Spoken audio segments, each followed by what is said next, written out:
Reflecting on their recent discussion with the Paladin commander, which occurred just prior to this leg of the journey, the main protagonist suddenly grasped the potential reason behind his unusual behavior. It dawned on her that perhaps, since that moment, the sacred energy had not reverted to its normal state. While she hoped for a swift return to normalcy, she speculated that Elvinores might be monitoring her until she fully recovered. While this notion brought her comfort, she hadn't been aware earlier that emotions could significantly impact divine energy. Lately, Renee had been neglecting her own well-being, feeling subdued. However, she realized the importance of being more vigilant, as disregarding this aspect could lead to depression. The group received information that they were nearing the camp, indicating the imminent conclusion of the transition. This news brought relief, and with no sign of rain in the near future, there would be no need to assist the heir to the duchy. Through sleep, the priestess could rejuvenate herself for better overall well-being. Lily, observing her friend lost in thought, grew concerned as Renee seemed to forget to be cautious while navigating the damp ground. Despite having stumbled before, the young woman was reluctant to rescue the main protagonist from danger again. However, her warnings went unheeded, and Renee stumbled once more, requiring assistance to regain her balance. This time, she found herself in the arms of the splendid Elvinores, who expressed concern about any potential injuries the healer might have sustained. Though embarrassed, Renee quickly distanced herself from her savior, pledging to avoid such situations in the future. Elvinores then proposed walking together to the camp, even though it was still an hour away. The main protagonist was hesitant, promptly joining her friend. However, the Paladin commander insisted they walk behind them, sounding more like an order than a suggestion. The man's connection to the imperial family became evident, and even Lily decided to leave them alone, proceeding ahead while their commander directed the other paladins, sending them on their way. In the end, they found themselves at the very back. This irritated Renesha. She could not understand how this could happen when the whole group had slowed down this time, and she should at least be keeping pace with them. Elvinores extended his hand to the obedient one. Initially, she was reluctant to touch it, but then she realized she had no choice and finally responded to the gesture. Walking became much more comfortable, although there were allegations that the man could easily ascend due to his physique, while the main protagonist could not. During one of these situations, the Paladin commander helped Renee to rise and expressed deep concern for her. The young woman once again thought it was about her divine power and assured him that everything was fine. She would soon fully restore her energy by simply getting a good night's sleep.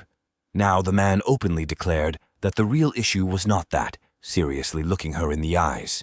He stated that, difficult as it might be to believe, the motives behind his actions were not a common goal, but something else. They were approaching the camp very soon, yet the healer appeared weary, as she had hoped for their arrival much earlier. Elvinores and the young lady continued to move hand in hand. She still contemplated his words regarding the true purpose behind the man's assistance to the main protagonist. Some claim that habits form within a month, while others argue that it takes much longer. Renee aligns herself with the former, having swiftly adapted to the routine they had during the war. As evening fell, everyone gathered around the campfire and it became significantly colder. Adapting to such weather was much more challenging. When this long day was nearly complete, Varsi assisted the main protagonist in warming up using a hot beverage. The main protagonist decided to inventory the medications one evening, concerned about the well-being of all the warriors. Besides magical abilities, there should be remedies for healing and reserve. Unexpectedly, Turek approached her. He wanted to speak with Renee, but immediately noticed the fatigued expression on the main protagonist's face. He instantly understood that insomnia troubled her greatly, disturbing the night. As it turned out, Cavert had handed something over to the young woman. She worried it might be a weapon or poison intended to harm the priestess. However, the vice-commander of the squad gave Renee a small vial containing tablets that aided peaceful sleep. The vice-commander asked the young woman to exercise caution as the tablets induced dependence. He did not wish her to walk with a malevolent expression. Furthermore, Turek delighted the main protagonists with the prospect that they would soon reach the enemy country's border. Subsequently, they would assault the capital, bringing the war to its conclusion. Recently, battles were not challenging because the knights had no opportunity to rest and problems with provisions arose. Unlike the imperial forces, who had more than enough, rain was expected soon, and Cavert would once again suffer without the chance to rest.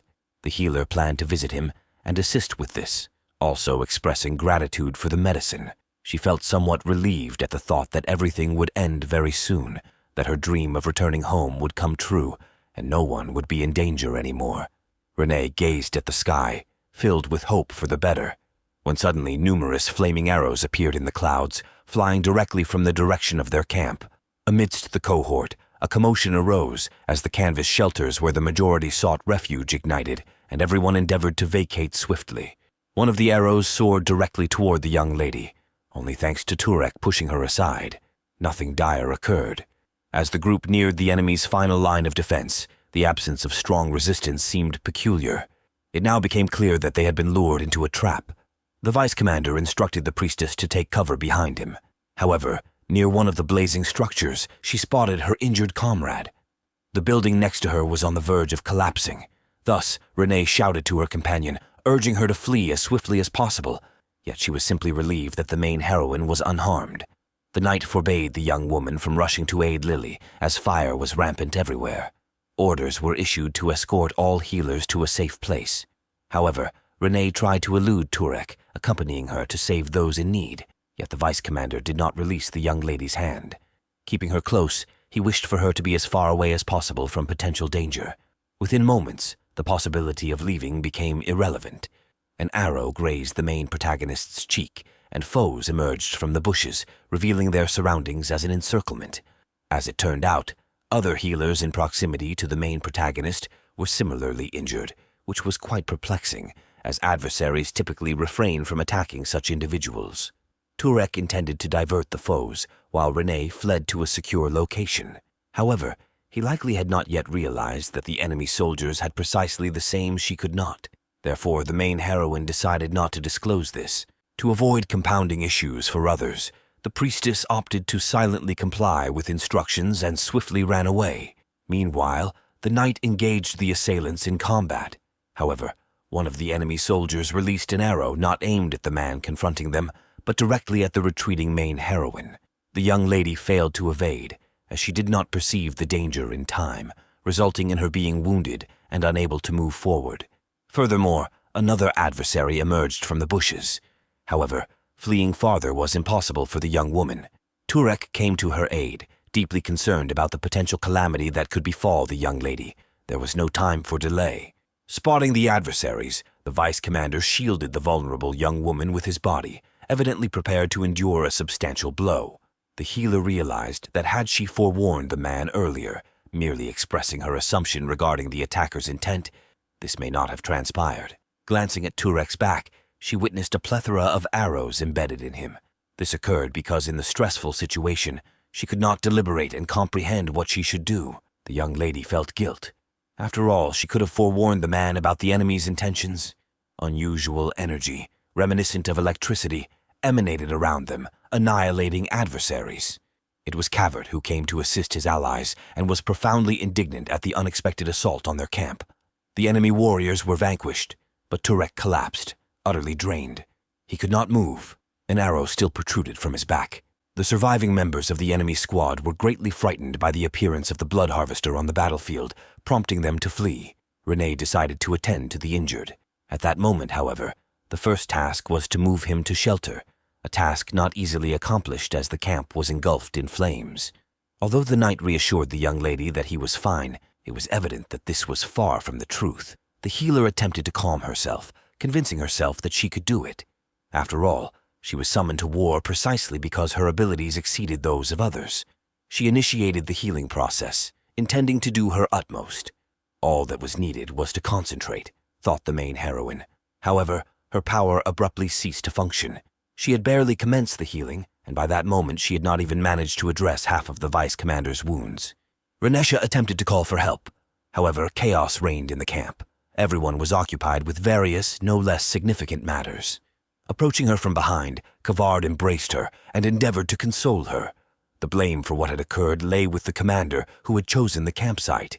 Without anticipating an attack upon the words of the blood harvester, the healer felt somewhat better, and for a brief moment her divine power returned. Regrettably, it did not endure for long, as it turned out. In this fateful moment she simply could not cope.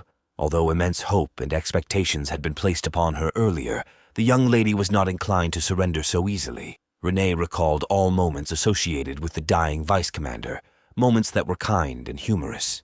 In that moment, something within her broke anew. She wept, and her divine power became more potent than ever before. Renee's astonishment lay in her disinterest, in her own condition and the reasons for her 2-day slumber. Her concern revolved around the well-being of the individuals she had endeavored to heal. Fortunately, the man was well ensconced in his tent. This news brought immense relief to the young ladies. Hence, she thanked the deity, even though she could not recall how she had healed him. Nevertheless, she was delighted to learn that her entreaties had indeed been heard.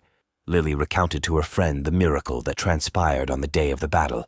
Despite the rainy weather, clouds suddenly dispersed, and spring flowers blossomed amid winter. Furthermore, the injuries of everyone in proximity, both enemies and allies of the Empire, were instantaneously healed. This shocked Renesha. She feared she could not save one person, yet she ended up healing all the wounded simultaneously. Of course, after this, the young lady lost consciousness for a full 2 days, and the blood harvester himself brought her from the battlefield. Currently, Lily had to leave her friend to report on her condition, while she herself needed a bit of rest. However, without waiting for her friend's return, Renee escaped from the tent to personally check the condition of the vice commander of the Nickel Knights. The young lady managed to move aside a bit when Lily found her.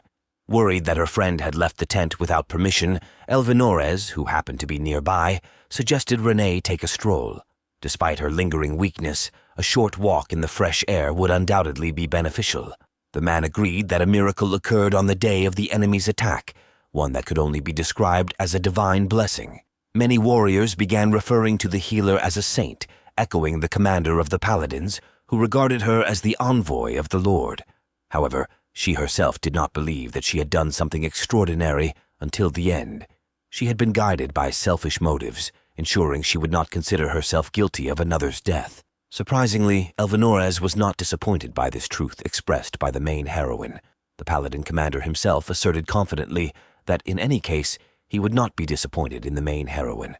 Furthermore, he resolved to express his support through embraces, but prior to that, of course, he inquired whether she objected to such actions. This somewhat disconcerted Renesha, yet she concluded that there was nothing amiss in such a pleasant gesture from a handsome gentleman. He was quite pleased with her decision, and as a result, drew the novitiate closer. Embracing her firmly, the paladin commander was utterly convinced that even if the maiden exhibited some selfishness in her actions, he nonetheless remained altruistic and sacrificial for the sake of others. This conversation aided the young lady in regaining some composure, and if not entirely, she partially released her sense of guilt. Following this stroll, she managed to rendezvous with Turek, who was delighted to see his savior. She had undoubtedly healed him better than all others. He even wished to showcase his completely intact torso after all that had transpired. However, the blood harvester restrained him, as it would be beyond propriety. The vice commander promptly withdrew, avoiding the wrath of his superior, thereby leaving Renee alone with him. The man noted that the main heroine's hair had become shorter. It did not trouble him greatly, but he worried that the healer might find it disheartening. The priestess seized this encounter as an opportunity to express gratitude to the man for once again aiding her on the battlefield. Even though everyone around hailed her as the true heroine, Kavar persisted even now when everything was behind them. In persuading Renee that he was to blame for what transpired that day, she need not harbor guilt for acting selfishly. Following this, Turek returned and once again showered his savior with kind words. The summit became visible shortly, marking the beginning of the enemy's territory. However, no enemy soldiers were spotted anywhere. Even after a meticulous reconnaissance of the area, the healer was quite content with this, as everyone, including herself, was now in complete safety. Unexpectedly, Kavar rushed towards Renesha, immediately unfolding the priestess in his arms, greatly startling her. However, in reality, there was a reason for this. A whole squadron of enemy knights was positioned directly on the mountain. Initially, everyone prepared for battle. Turek even unsheathed his massive sword. When it suddenly became apparent that all these people were entirely unarmed, they handed a scroll to the commander, detailing the capitulation of the kingdom and its agreement to join the empire. This decision was influenced by the immense power of the main heroine, leaving them in awe. Joy erupted among all. Thus concluded this so-called safe war. Former foes even organized a banquet for the victors. The entire group was supposed to return to the Empire's capital the very next day, using scrolls designed for transportation. Unfortunately, due to a fire, none remained. Naturally, this disappointed the main heroine, as they now faced a rather lengthy journey, given that the enemies surrendered too late. Unfortunately, the girl sprained her ankle on the way and was next to the Paladin commander, unable to secretly heal herself. As soon as they reached the Elvanura's camp, he decided to assist the disciple who had injured her leg on the journey. Though she was terribly embarrassed, the man decided to reveal his secret to Renee. He healed her legs with his divine power, which, as it turned out, he possessed as well. When combined with the abilities of a knight, he surpassed anyone else. The temple servant did not understand why he chose to confide his secret specifically in her, but he did not provide a clear answer, only inquiring about her own conjectures on the matter.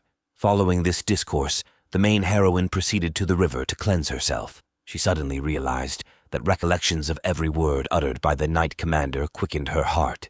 Perhaps she had fallen in love with him. This realization was abrupt. Lily found the maiden by the water. She was somewhat vexed, as the weather outside was bitterly cold, and Renee had yet to return to their tent. Naturally, she divulged everything to her friend. Lily herself had observed peculiarities in the interaction between Renee and Alvanuras, but she never thought it would escalate to this extent, although it was evident that the man was far more solicitous towards the main heroine than the others. Unlike the enamored Renesha, her friend endeavored to rationally assess the situation. However, this was quite challenging, as the main heroine was unwilling to hear any arguments. The next morning, Renee resolved to confess her feelings to the object of her affection before they returned to the capital, and it became too late for such action. She wished to finally cease tormenting herself with thoughts on this matter, as doing so might once again rob her of the opportunity to sleep. As the group set forth, Renee continued to vex her friend by incessantly discussing the same topic, fretting over the impending confession to her beloved. Unexpectedly, the Paladin commander himself approached them, which was quite astonishing. He informed them of the imminent arrival at the next stop and the forthcoming dinner there. Upon reaching the lodging place, the main heroine was resolute in making her confession right that evening. Lily wished to alleviate her friend's distress, and therefore contemplated summoning the gentleman to her side. However, this was decidedly an ill-conceived notion, and the main heroine declined such assistance for a while. Approaching the Paladin commander was simply not feasible, as he was invariably surrounded by a throng of people. However, later he ventured out onto the street. At that moment, the maiden deemed it her opportunity to prevent herself from being daunted. She poured a full glass of wine from the bottle on the table and imbibed it in one gulp. A single glass was sufficient to induce significant inebriation. Renesha could scarcely discern her path. Everything before her eyes blurred. Nevertheless, she managed to reach the forest and locate the man to whom she believed she wished to confess her feelings. Unfortunately, the main protagonist could not bring herself to call him by name, as she was already excessively agitated. The maiden candidly spoke of her affection for one of the Empire's heroes, citing several reasons why she had fallen for him, such as his bright smile, care, and attentiveness toward her. Of course, the healer did not anticipate that her sentiments would be reciprocated and had resigned herself to the possibility of rejection. However, the man before her did not reject her. Instead, he drew her into an embrace. At that moment, Renee realized that the appearance of the man before her differed significantly from that of the Paladin commander. She had mistakenly confessed her love to the bloodthirsty slayer. The next morning, the maiden awoke with a dreadful hangover. The events that transpired earlier seemed like a very strange dream to her, and the temple servant decided to inspect the place connected with her memories of the mistaken confession. The location was exactly as she had envisioned it in her thoughts. Moreover, Cavert was nearby, heading directly toward the main heroine. Renesha wished to avoid him, so she concealed herself behind a tree. However, this offered little help. The man still approached her directly and inquired about her recollections of the evening. She, of course, remembered everything perfectly. She attributed her desire to hide to mere embarrassment, which elicited a smile from the bloodthirsty slayer, who then requested the main heroine to address him by name informally. So such events further shocked Renee. It was not often she witnessed this individual with a joyful countenance.